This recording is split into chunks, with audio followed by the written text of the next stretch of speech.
Hey guys, कैसे हो आप लोग। स्वागत है आप लोग कैसे भाव में। This is my 9th lecture of my polity lecture series. और आज मैं इस लेक्चर में बात करने वाला हूँ फंडामेंटल राइट्स पार्ट 3 के बारे में। बेसिकली ये कंटिन्यूशन में है ये लेक्चर। सबसे पहले मैंने अपने लास्ट के 2 लेक्चर में पार्ट 1 और पार्ट 2 कंप्लीट किया था और मैंने फंडामेंटल राइट्स को बहुत ही स्केच से स्टार्ट किया है।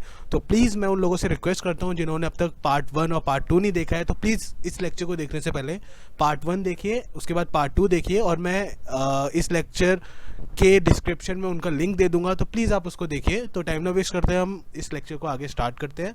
तो बेसिकली जो फंडामेंटल राइट्स है ये पार्ट 3 के अंदर आता है और इस फंडामेंटल राइट में 6 फंडामेंटल राइट्स होते हैं। ठीक है, वो कौन कौन से हैं? Right to equality, right to liberty या फिर right to freedom, right against exploitation, right to freedom of religion, cultural and educational right and right to constitutional remedy.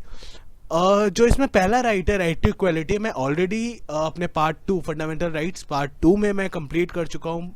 Article 14 से लेके 18 तक मैं कंप्लीट कर चुका हूँ और आज मैं आर्टिकल 19 से लेके 35 तक पूरा बताने वाला हूँ इस लेक्चर में। पहले मैं बात करता हूँ राइट टू फ्रीडम के बारे में या फिर राइट टू लिबर्टी के बारे में। बेसिकली ये जो आर्टिकल है ये हमें क्या बताता है? ये हमें 6 डेमोक्रेटिक फ्रीडम्स के बारे में बताता है। ठीक है, 6 डेमोक्रेटिक फ्रीडम्स के बारे में बताता है, जिसमें से पहला फ्रीडम क्या है? आर्टिकल 19 का फर्स्ट का पार्ट ए, वो क्या बोलता है? Freedom of speech and expression with no geographical limitation. इसका मतलब क्या है? It means right to express one's view freely and openly. अब यहाँ पे फ्रीली एंड ओपनली का क्या मतलब है? Freely means that the person can use any means to express his और हर व्यू।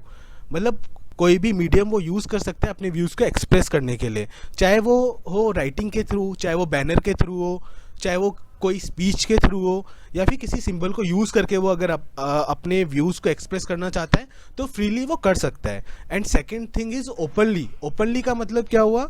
ओपनली का मतलब हुआ कि बिना किसी डर से, विदाउट फियर। क्या है कि इस आर्टिकल के कई सारे इंटरप्रिटेशन है। ठीक है, अब जैसे हम बोलते हैं फ्रीडम ऑफ प्रेस। ठीक है, तो बेसिकली जो फ्रीडम ऑफ प्रेस है वो किसके अंडर आ जाता है? वो बेसिकली इसी आर्टिकल के अंदर आ जाता है, फ्रीडम ऑफ स्पीच के अंदर आ जाता है। ठीक है, फ्रीडम ऑफ प्रेस हो गया, राइट टू रिप्लाई हो गया, राइट टू इन्फॉर्मेशन, आरटीआई जो एक्ट आया है वो भी एक तरीके से फ्रीडम ऑफ स्पीच एक हमारा फंडामेंटल राइट है, इसलिए हम लोग आरटीआई लेके आए हैं, राइट टू इन्फॉर्मेशन लेके आए हैं।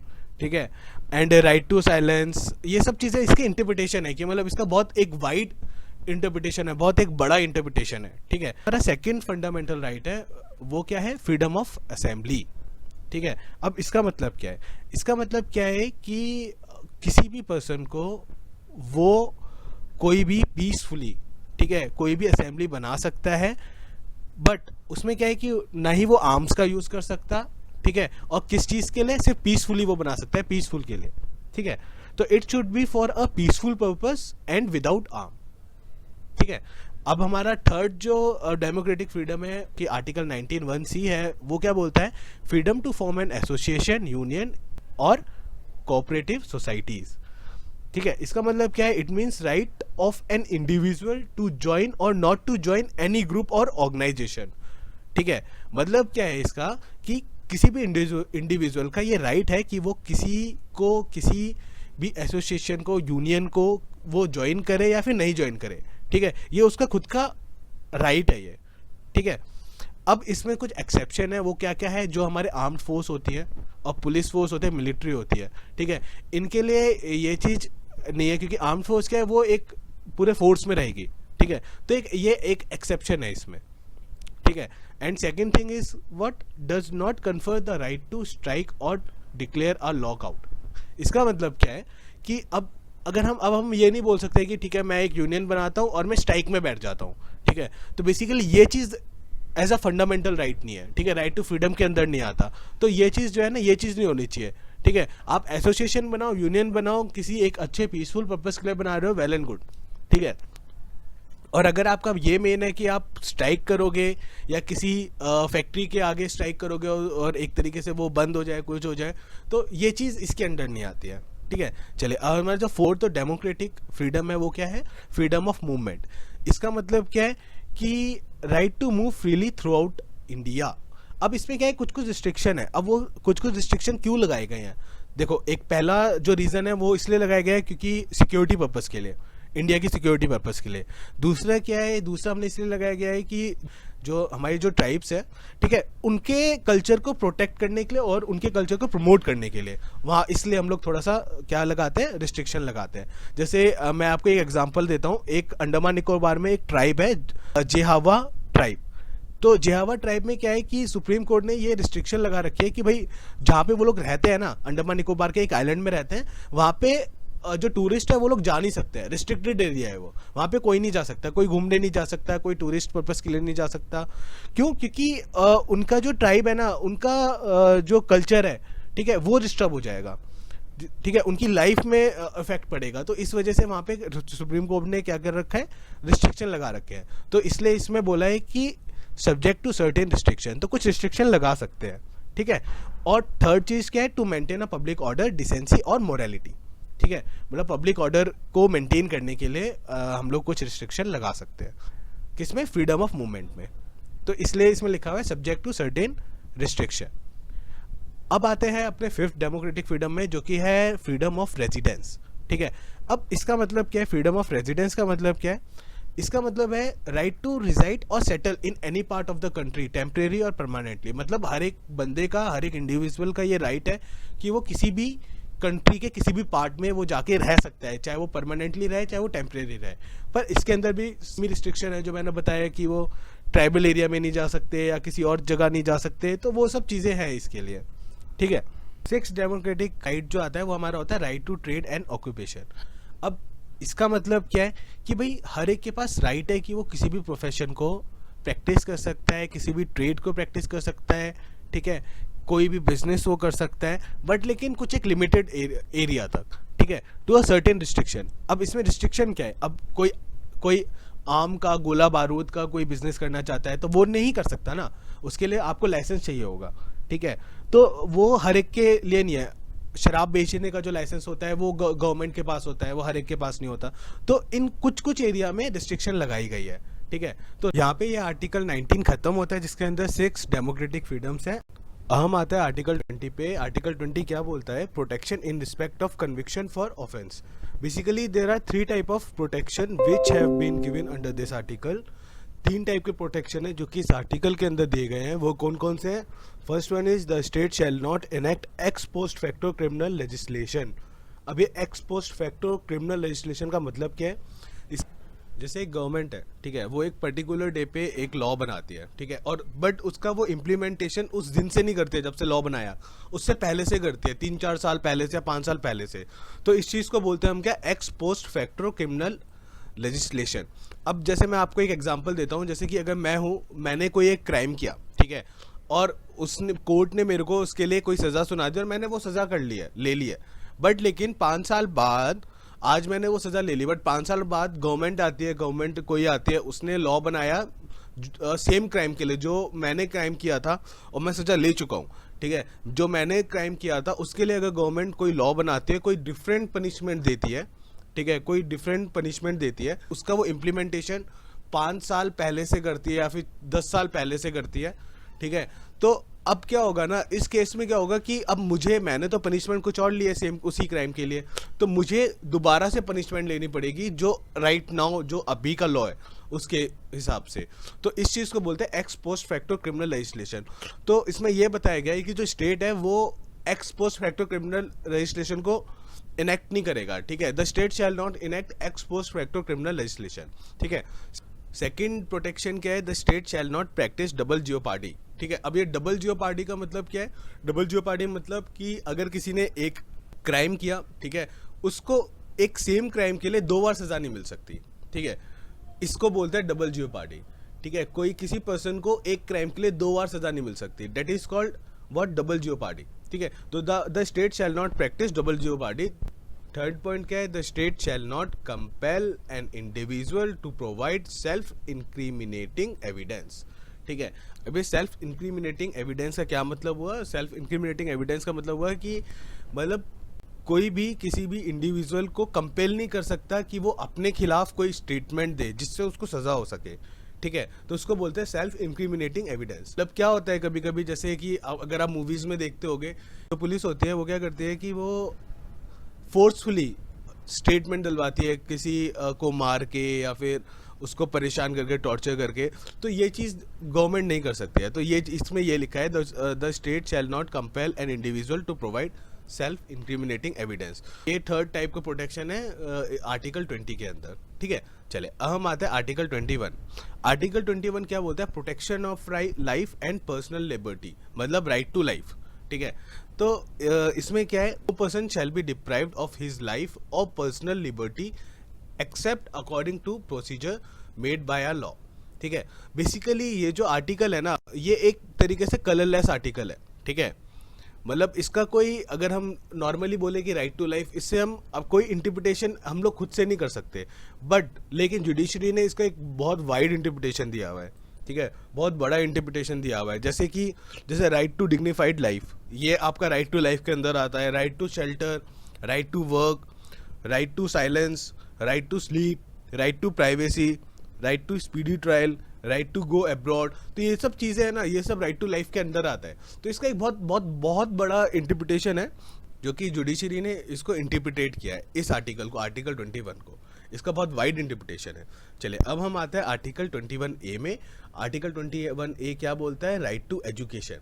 बेसिकली ये पहले ऐड नहीं था, को 86 अमेंडमेंट एक्ट में इसको ऐड किया गया, 86 अमेंडमेंट एक्ट में इसको ऐड किया गया, और ये एक एब्सोल्यूट राइट है। तो राइट टू एजुकेशन में क्या है?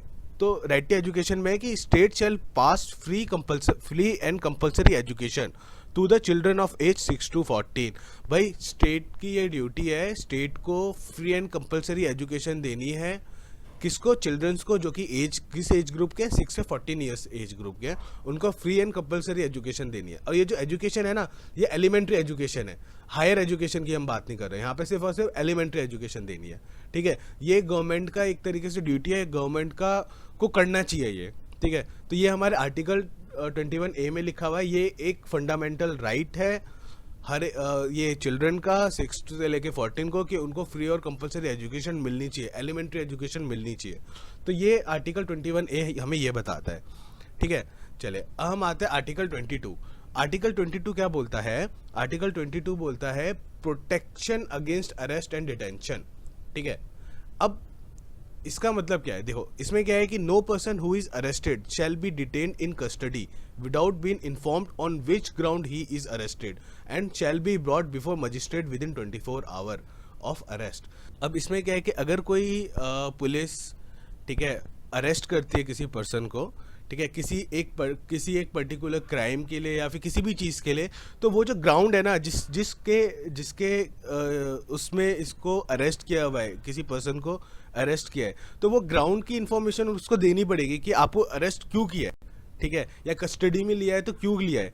तो ये एक फंडामेंटल राइट है उस पर्सन का, उस इंडिविजुअल का जिसको अरेस्ट किया है, कि भाई उसको पता होना चाहिए कि उसको अरेस्ट क्यों किया है, और with in 24 hour of arrest.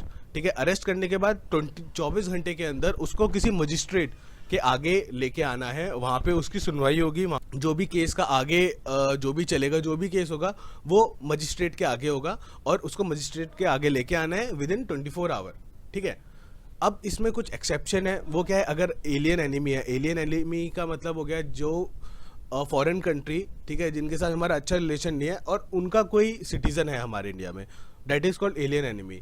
ठीक है, and the person arrested under preventive detention. अब देखो इसमें दो एक्सेप्शन है। एक तो या तो एलियन एनिमी हो, मतलब बाहर का कोई नागरिक हो जिसके उस कंट्री का जिसके साथ हमारा अच्छा रिलेशन नहीं चल रहा, या फिर कोई पर्सन अरेस्ट होता है अंडर प्रिवेंटिव डिटेंशन।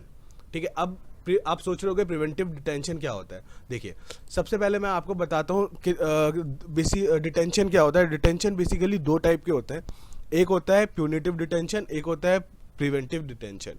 ठीक है, देखो प्यूनिटिव डिटेंशन क्या होता है। प्यूनिटिव डिटेंशन होता है हम किसी को अरेस्ट कर रहे हैं या कस्टडी में ले रहे हैं, कब? जब क्राइम हो चुका है। ठीक है, क्राइम हो चुका है। चलो मैं एग्जांपल देता हूँ, जैसे मेरे घर में अगर चोरी हुई है, ठीक है, चोरी हो चुकी है, ये क्राइम हो चुका है। अब मुझे 4-5 लोगों पे डाउट है कि यार ये लोग कर सकते हैं, भाई ये लोग कर सकते हैं, चोरी कर सकते हैं, तो मैंने उनका नाम दिया। अब पुलिस ने उनको कस्टडी में लिया और उनसे पूछताछ की, इसको बोलते हैं प्यूनिटिव डिटेंशन। ठीक है, क्राइम होने के बाद किसी को कस्टडी में लेना, इसको बोलते हैं प्यूनिटिव डिटेंशन। अब आता है प्रिवेंटिव डिटेंशन क्या होता है? प्रिवेंटिव डिटेंशन का मतलब होता है किसी को कस्टडी में लिया या फिर अरेस्ट किया क्राइम होने से पहले, ठीक है। अब जैसे मैं एग्जांपल देता हूँ, जैसे इलेक्शन होता है, ठीक है। अब इलेक्शन के टाइम पे क्या होता है कि कुछ लोग ऐसे होते हैं कि जिनका पता होता है कि यार ये लोग इलेक्शन में आके कुछ ना कुछ गड़बड़ी करेंगे, ठीक है, कुछ ना कुछ तो करेंगे ही करेंगे। तो उनको क्या करती है वो, अंडर प्रिवेंटिव डिटेंशन वो पुलिस क्या करेगी, उनको अरेस्ट कर लेगी। अरेस्ट करने के बाद अपने पास रखेगी, ठीक है, अनटिल अनलेस वो पूरा का पूरा जो भी प्रोसेस है, इलेक्शन का प्रोसेस है, वो खत्म नहीं हो जाता तब तक, ठीक है। But not to detain a person for what he has done, but to intercept him before he does it and prevent him for doing it, ठीक है। तो ये इसका मेन मकसद होता है प्रिवेंटिव डिटेंशन का, ठीक है। अब मैक्सिमम डिटेंशन सिर्फ और सिर्फ 3 महीने तक कर सकते हैं आप। किसी को डिटेन कर सकते हो तो सिर्फ और सिर्फ 3 महीने तक कर सकते हो अंडर प्रिवेंटिव डिटेंशन। अगर 3 महीने से ज़्यादा होता है तो आपको एक एडवाइजरी बॉडी बनानी पड़ेगी, एक एडवाइजरी बोर्ड बनाना पड़ेगा जिसके अंदर एक मेंबर जुडिशरी का भी होगा और वो रिपोर्ट बनाएगा उसके ऊपर, और फिर वो लोग आगे कंटिन्यू करेंगे अगर 3 महीने से ज़्यादा है। अगर 3 महीने से पहले है तो किसी का एडवाइजरी, किसी की रिपोर्ट की ज़रूरत नहीं है। आप सिर्फ 3 महीने तक किसी को, मैक्सिमम 3 महीने तक किसी को डिटेन कर सकते हो अंडर प्रिवेंटिव डिटेंशन लॉ, ठीक है। चलिए, यहाँ पे हमारा सेकंड फंडामेंटल राइट खत्म होता है जो कि था हमारा राइट टू फ्रीडम। अब हम बात करेंगे राइट अगेंस्ट एक्सप्लोटेशन के बारे में। इसके अंदर 2 आर्टिकल आते हैं, आर्टिकल 23 एंड 24। आर्टिकल 23 बोलता है prohibition of human trafficking and forced labour. Now trafficking in human being means engaging in a slavery और servitude and compelling an individual to indulge in human activity or immoral activity. That means कि अगर हम किसी individual को compel कर रहे हैं, ठीक है, कि स्लेवरी के लिए कंपेल कर रहे हैं या फिर उससे कुछ इनह्यूमन एक्टिविटी करा रहे हैं, इमोरल एक्टिविटी करा रहे हैं, तो डेट इज कॉल्ड ट्रैफिकिंग, ठीक है, ट्रैफिकिंग इन ह्यूमन बीइंग। तो ये प्रोहिबिटेड है हमारे इंडिया के अंदर। ये एक फंडामेंटल राइट है और ये आर्टिकल 23 में ये लिखा हुआ है, ठीक है। अब आते हैं आर्टिकल 24 में। 24 बोलता है prohibition of employment of children in factories, mines और any other hazardous environment under 14 year of age. 14 साल से नीचे बच्चों को आप रोजगार नहीं दे सकते हो किसी भी फैक्ट्री में, माइनिंग इंडस्ट्री में, हैजार्डियस एनवायरमेंट में, ठीक है। तो ये प्रोहिबिशन है। ये एक क्या है, ये एब्सोल्यूट राइट है। ये भी एक क्या है, एब्सोल्यूट राइट है, ठीक है। चलिए, हम बात करते हैं right to freedom of religion जो कि हमारा 4th फंडामेंटल राइट है। और इसके अंदर आर्टिकल आते हैं 25 से लेके 28। आर्टिकल 25 हमारा बोलता है freedom of conscience and free propagation, practice and profession of religion, ठीक है। अब इसका मतलब क्या है, देखो इसके अंदर 2 चीज़ है। एक है right to freedom of conscience, ठीक है, जिसका मतलब है the inner freedom of an individual to follow a religion. हर एक इंडिविजुअल को ये फ्रीडम है कि वो अपना रिलीजन को फॉलो करे। इसमें जो सेकंड चीज़ बोलता है वो क्या है, right to practise, profess and propagate one's in a religion. Here practice means to follow the rituals of own religion. Profess means to spell out the tenet of one's religion. Propagate also means the same thing, to spell out the tenet of the one's religion, but its purpose of edification, educating others, ठीक है। और propagate का मतलब ये भी हो सकता है कि वो अपने रिलीजन में किसी को कन्वर्ट कर सके। Conversion of religion is also in the propagation. तो ये बात बोलता है, ये आर्टिकल 25 है कि भाई सबको अपने रिलीजन का हक है, सबको अपने रिचुअल्स को फॉलो कर सकता है। इसमें कोई आप सबको फ्रीडम है, कोई आपको रोक नहीं सकता। This is your fundamental right. ये आर्टिकल 25 हमें ये बताता है, ठीक है। अब आते हैं आर्टिकल 26 में। आर्टिकल 26 क्या बोलता है, freedom to manage religious affairs.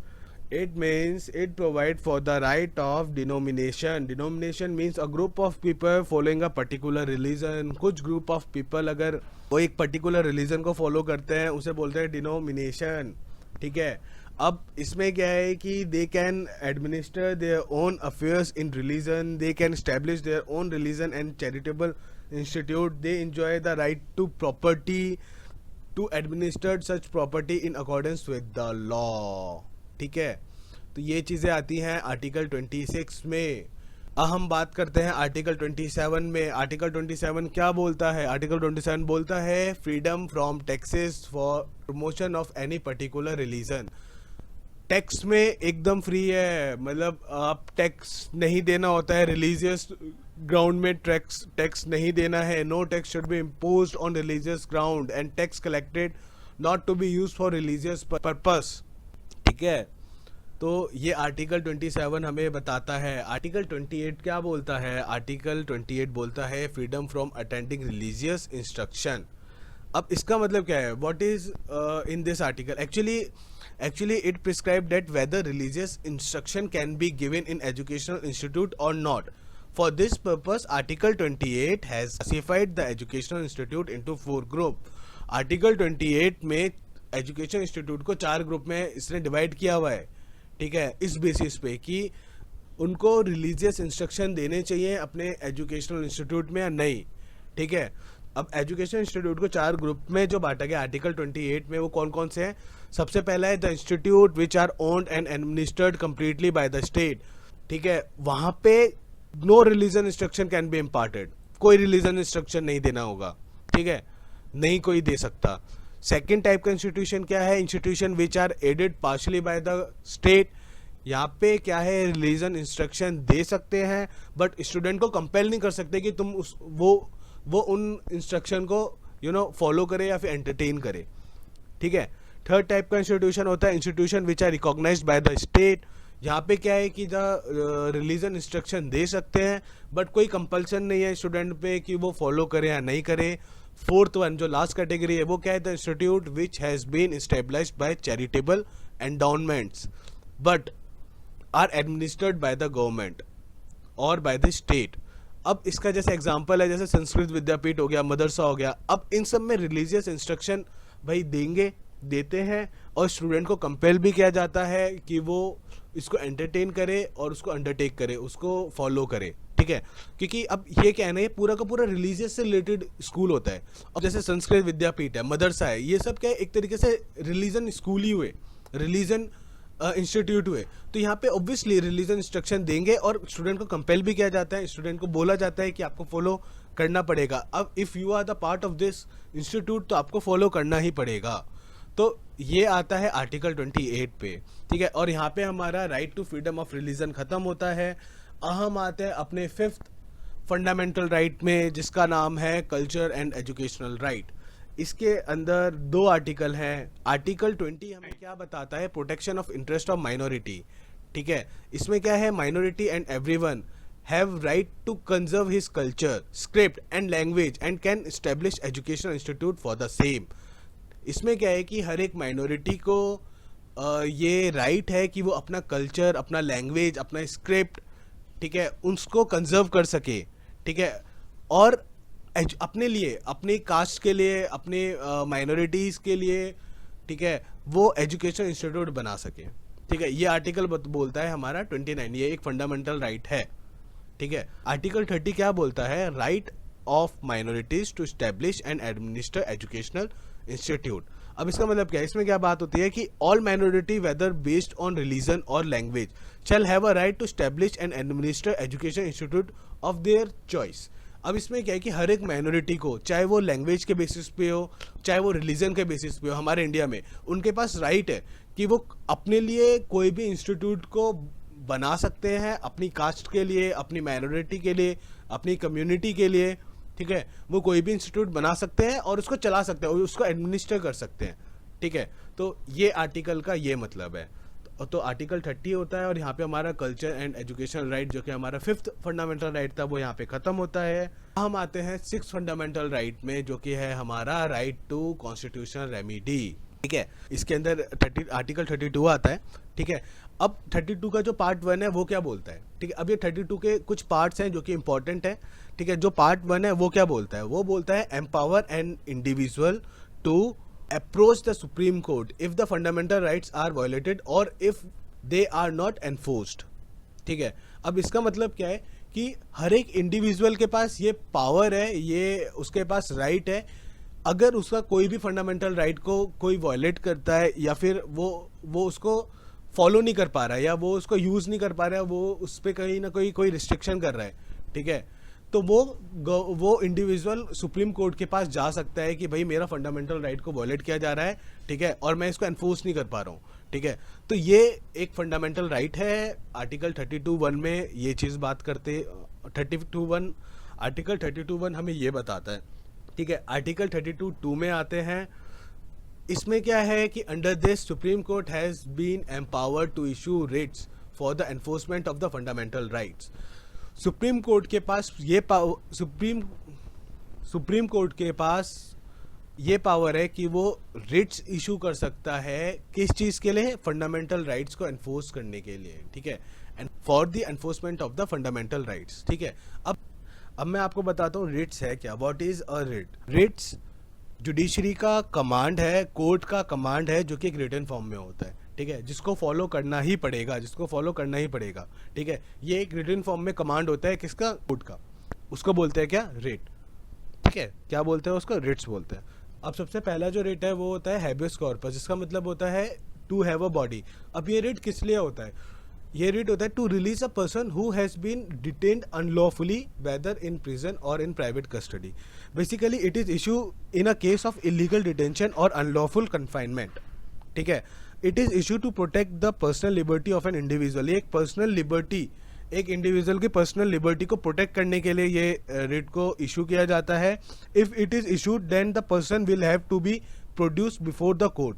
अगर ये रिलीज होता है, अगर ये इश्यू होता है, देन उस इंडिविजुअल को, उस पर्सन को कोर्ट के लाना होता है। If the court finds the detention as illegal, then court can order the release of the person. तो बेसिकली हैबियस कॉर्पस का यही मतलब होता है, ठीक है, कि ये किस लिए होता है कि एक पर्सनल लिबर्टी, एक इंडिविजुअल की पर्सनल लिबर्टी को प्रोटेक्ट करने के लिए। अगर किसी को डिटेन कर लिया है, कोई इलीगल अनलॉफुली या फिर इलीगल डिटेंशन है किसी का, तो उसको प्रोटेक्ट करने के लिए बेसिकली, ठीक है। अब सेकंड रेट्स जो आता है हमारा वो है मैंडेमस, जिसका मतलब है वी कमांड, ठीक है, जिसका मतलब है वी कमांड।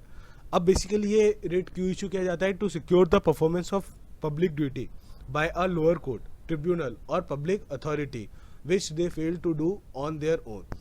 ये पब्लिक ड्यूटी की परफॉर्मेंस को सिक्योर करने के लिए ये रेट्स इशू किया जाता है। अब ये सेकंड रेट का जो खास बात है ना, इसमें क्या है कि जो मैंडेमस है ये प्रेसिडेंट, गवर्नर और किसी भी प्राइवेट इंडिविजुअल के लिए नहीं होता, ठीक है। ये सिर्फ और सिर्फ पब्लिक ऑफिस और गवर्नमेंट ऑर्गेनाइजेशन के लिए इशू किया जाता है, ठीक है। अब जो हमारा थर्ड रेट्स है वो क्या है? स्टैट्यूटरी। इसका मतलब होता है टू बी सर्टिफाइड, ठीक है। अब ये क्यों लगाया जाता है? To question an order already pass by a lower court, tribunal और क्वासी जुडिशियल अथॉरिटी। अब बेसिकली क्या होता है कि अगर लोअर कोर्ट हुआ या ट्रिब्यूनल हुआ या फिर कोई भी जुडिशियल अथॉरिटी हुआ, लोअर जुडिशियल अथॉरिटी हुआ, अगर उसने कोई गलत डिसीजन सुना दिया किसी भी केस में, ठीक है, तो तब क्या कर सकता है? तब हमारा जो सुप्रीम कोर्ट है वो स्टैट्यूटरी रिट्स इशू कर सकता है और उनके डिसीजन को अनलॉफुल कर सकता है, ठीक है, कि उनका डिसीजन जो है वो मान्य नहीं है। अब हमारा फोर्थ रिट्स है वो क्या है? प्रोहिबिशन, ठीक है। अब basically prohibition is issued by a supreme court to an inferior court. Supreme court अपने जो लोअर कोर्ट है उससे उनके लिए इशू कर सकता है, ठीक है। अब इसका मेन मकसद क्या होता है, मतलब क्यों किया जाता है? To prohibited an inferior court for continuing the proceeding in a case when it is outside their judiciary, ठीक है। अब बेसिकली क्या है ना कि अगर कोई भी लोअर कोर्ट है वो कोई डिसीजन देता है उसके जुरिडिक्शन के बियॉन्ड, ठीक है, तब क्या कर सकता है? जो सुप्रीम कोर्ट है वो उसका डिसीजन नलनफाई कर सकता है और वो केस अपने अंडर लेके और उसको फिर आगे प्रोसीड कर सकता है, ठीक है। ये काम है इस रेट्स का, प्रोहिबिशन रेट्स का। अब जो हमारा आखिरी होता है वो है क्वाओ वारंटो, जिसका मतलब है व्हाट इज योर अथॉरिटी। अब ये बेसिकली पब्लिक ऑफिस के लिए इशू किया जाता है, उस पर्सन के लिए इशू किया जाता है जो कि पब्लिक ऑफिस में है या फिर किसी भी पब्लिक सर्विस में काम करता है। और ये क्यों किया जाता है? अगर कोई पर्सन इलीगल काम कर रहा है, ठीक है, या इलीगली क्वालिफाइड है वो किसी भी ऑफिस के लिए, तो उसके लिए ये वाला रेट्स इशू किया जाता है, जिसका नाम है क्वाओ वारंटो, ठीक है। तो यहाँ पे ये चारों के पांचों रेट्स यहाँ पे खत्म होते हैं। अब हम आते हैं आर्टिकल 33 में। अब जो आर्टिकल 33 है वो क्या है? वो फंडामेंटल राइट्स है, किसके लिए? आर्म्ड फोर्स के लिए, ठीक है। अब आर्टिकल 33 में क्या बोलता है? Parliament by law can restrict fundamental rights available to the member of armed force और forces charged with maintenance of public order to oblige them to properly discharge their duty। Basically इसका मतलब है कि parliament कोई भी ऐसा law बना सकता है जिसमें वो फंडामेंटल राइट्स हैं जो आर्म्ड फोर्सेस के पास, उसको रिस्ट्रिक्ट कर सके, ठीक है। क्यों? Because of the maintenance of public order. ठीक है, पब्लिक ऑर्डर की मेंटेनेंस के लिए, उसका कोई उल्लंघन ना करे बेसिकली, उसके लिए। ठीक है, और हमारी आर्म्ड फोर्स है वो अपनी ड्यूटी प्रॉपरली डिस्चार्ज करे, अपनी ड्यूटी प्रॉपरली करे। ठीक है, इस चीज़ के लिए पार्लियामेंट लॉ बना सकता है। ठीक है, और अगर कोई पार्लियामेंट लॉ बनाता है अंडर आर्टिकल 33, तो वो लॉ को चैलेंज नहीं कर सकते हम कोर्ट ऑफ लॉ में। कोई भी आर्म्ड ऑफिसर चैलेंज नहीं कर सकता कोर्ट ऑफ लॉ में, किसी भी कोर्ट में चैलेंज नहीं कर सकता कि उसके फंडामेंटल राइट्स को रिस्ट्रिक्ट किया जा रहा है। ठीक है, ये अंडर आर्टिकल 33 में लिखा हुआ है। हम आते हैं आर्टिकल 34 में। आर्टिकल 34 हमारा फंडामेंटल राइट्स है किसका? मार्शल लॉ का। ठीक है, मार्शल लॉ का हमारा क्या है? ये फंडामेंटल राइट्स है। अब आर्टिकल 34 क्या बताता है? ये भी सेम चीज़ बताता है कि अगर मार्शल लॉ फोर्स में है, ठीक है, उनके लिए रिस्ट्रिक्शन है फंडामेंटल राइट्स में। और सेकंड बात क्या बोलता है ये? उनके लिए आर्टिकल 19 जो है वो ऑटोमेटिकली सस्पेंडेड रहता है। ठीक है, और थर्ड चीज़ क्या है कि अगर जो उनका सबसे हाईएस्ट ऑफिसर है, ठीक है, उनका जो भी सबसे ज़्यादा हाईएस्ट ऑफिसर है, सबसे टॉप मोस्ट रैंक में है, अगर वो कोई भी सेंटेंस पास करता है, कोई भी स्टेटमेंट पास करता है, ठीक है, तो वो क्या है ना, वो उनके लिए सुप्रीम होना चाहिए। ठीक है, sentence pass by highest officer as validated by martial law is supreme. तो यहाँ पे हमारा फंडामेंटल राइट्स खत्म होता है। थर्ड पार्ट मेरा यहाँ पे खत्म होता है। नेक्स्ट बात मैं करूँगा डीपीएसपी की, directive principle of state policy, जो कि मेरा नेक्स्ट लेक्चर होगा। So guys thank you. अगर अच्छा लगता है वीडियो तो प्लीज़ हिट करो लाइक बटन, सब्सक्राइब करो मेरा चैनल, और यार शेयर करो यार। Okay bye, take care.